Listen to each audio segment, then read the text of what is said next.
Okay, the Boston Celtics traded Drew Holiday to the Portland Trail Blazers for Anfernee Simons and 2 second-round picks. Somebody stop Brad Stevens. From this point of view, what are the Blazers doing? What was kind of the thought process here for them? Before we get into, I think this is a net positive for the Celtics pretty much.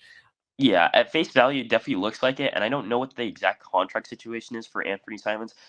I think I looked it up very briefly, and he got signed in 21, 22, so his contract should be expiring like pretty soon, if not his player option coming up very, very soon. So I don't know exactly what like the deal was on that, but at face value, if you don't look at the contracts and you just look at this trade for what it is, it's very confusing from the Blazers' perspective because they've been a team since Damian Lillard's left where they've just been at the bottom of the Western Conference, and you think that they're just trying to get younger and like maybe make a push for like mid or like not even we're in the mid 2020s, like late 2020s, early 2030s at this point, and just looking forward like that is essentially the goal of this Portland Trailblazers franchise. And then you make a move like this where you have like maybe not like a budding star, but Anfernee Simons can put the ball in the basket. He's not the greatest defender, but he is like one of their best offensive players and one of the younger players they have on this team. And they had him for only $25 million a year at this point. And I don't know that he was going to get a huge payday outside of that because of the fact that he's like thriving in a lower market, and I just don't know that a huge payday was coming up for him. So if you get like a possibility of keeping a young guy on your team for maybe not like a crazy amount of money, I don't see why you move off of him, especially for a Drew Holiday where you'd assume he either gets bought out or maybe plays with them. But like, what is the like Drew Holiday at this point in his career is like needs to play for a contender because he's not looking to stay with a team for a couple years and help build a roster. Like Drew Holiday is getting older and he is he's a solid like offensive player. What he's known for is his defense, but like what does that do for you in Portland? It just doesn't make any sense for the Trailblazers, at least to me. Yeah, I think they would have liked to get something more like close to the future, like not do something similar to what the Suns were able to do, but just a little bit more flexibility and capital to work with. Keep saying capital today, but still like a little bit more to work with. I'm glad that you brought up the Simons contract. He's after this year, he's going to be an unrestricted free agent, so he doesn't have any option right now. And for Drew Holiday, he's got 3 more years left on his deal, and I believe that is including a player option. So I'd imagine getting paid at that point like $37 million in that player option year. Like he's going to try to pick that up. And for the Blazers, in a handful of years, you want to hopefully be competing. That's not going to be a contract that they like on their team. And I think that just doesn't really make a ton of sense. Now, they might have some more moves kind of to be made. And Drew Holiday is still a decent player that I could see in a rotation for a playoff team. So maybe there's a market for him in a couple years or in a year, or in a year, something like that. But right now, this upcoming year for the Blazers, it didn't really make much sense. And then especially when you look at like a team like the Magic were very interested in Simons and what they ended up giving up for Desmond Bane. So like, I don't know what the conversations were like during the trade deadline between those two, but it was definitely rumored that the Magic wanted Simons. So I don't know exactly why they ended up doing this deal with the Celtics, but they've been trying to potentially trade Simons for, it feels like 2 years now. So they just kind of got him off the squad and they're just going to invest in their already young point guards and shooting guards and stuff like that. I didn't know if you had another point on the Blazers. Yeah.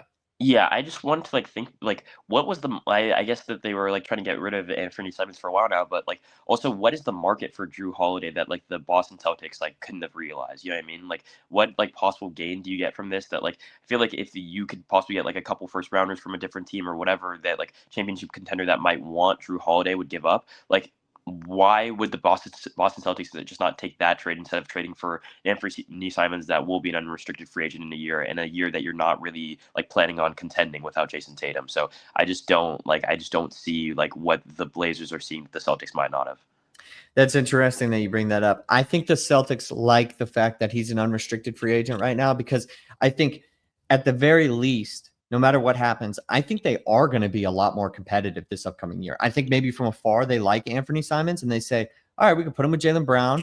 Maybe we kind of keep this team intact and we see how far we can get. Obviously, they're not on the level as they were before, but I mean, we just opened this with, there are like 3, there are a couple Eastern Conference teams, not 3 anymore, I guess it would be 2, that are going to be out of this from where they were last year. So why not try to make, some more aggressive moves? I don't know what they're going to end up doing with KP, but they look at that from, a perspective of staying competitive this upcoming year and not just throwing it away. Maybe they really like Anfernee Simons' game. They think he can take a next step. And, if it doesn't work out, he's gone. They get him off the books. And then their cap situation is a lot better next year, as opposed to what it would have been if they had just kept Drew Holiday even further on. So I think that they like the fact that it is where it is right now, and it's kind of a 1-year rental. There's a low risk in a sense, and then maybe you make a run. Maybe he elevates his game, and then maybe you end up paying him at the end of that amazing playoff run that he potentially could have. I mean, obviously thinking really optimistically, but that's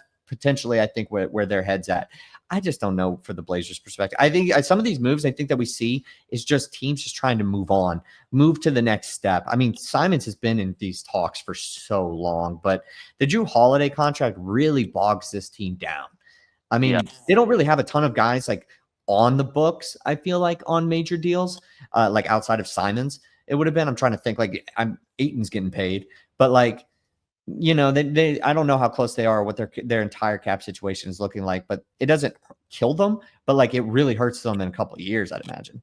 Yeah, and like from a Celtics perspective, like you don't really see any losses in this because if Anthony Simons doesn't play well, then you lose him off like the contract off your books, like the Drew Holiday contract completely off your books, and then also like if he plays really well, like you mentioned it, there's only like what it would be the Knicks and the Cavaliers that look like the best teams in the NBA or at the Eastern Conference at this point, because of the fact that the Celtics are like, I guess you count them in if you're talking about them, but like they've lost a couple, they've lost Jason Tatum, and then also you look at Tyrese Halliburton, it goes down for the Pacers now. So two out of the four Eastern Conference semifinalist teams are now down their superstar to ACL injuries. So you're looking from outside perspectives. You look at the Magic now are a much better team, and the Pistons probably also bringing up the rear. But that conference, like in a conference where you're talking about like possibly being wide open, I feel like the Eastern Conference looks exactly like that right now. And I know that you meant the Achilles, but I also just wanted to mention too, like this Celtics team now goes into this next season with potentially like the best 4-man guard rotation in the NBA. I mean, my goodness, you've got the reigning 6th man of the year, Anfernee Simons, Derek White, and Jaylen Brown. I mean, I think that's an amazing kind of 4-guard rotation there that you have for your team. So you put yourself in a pretty good position if they could just figure out what's going on in the front court, and then whatever's going on with KP. I mean, they're right back almost in a very similar spot to where they are last year. I don't see this team being an easy out in the first round at the very least.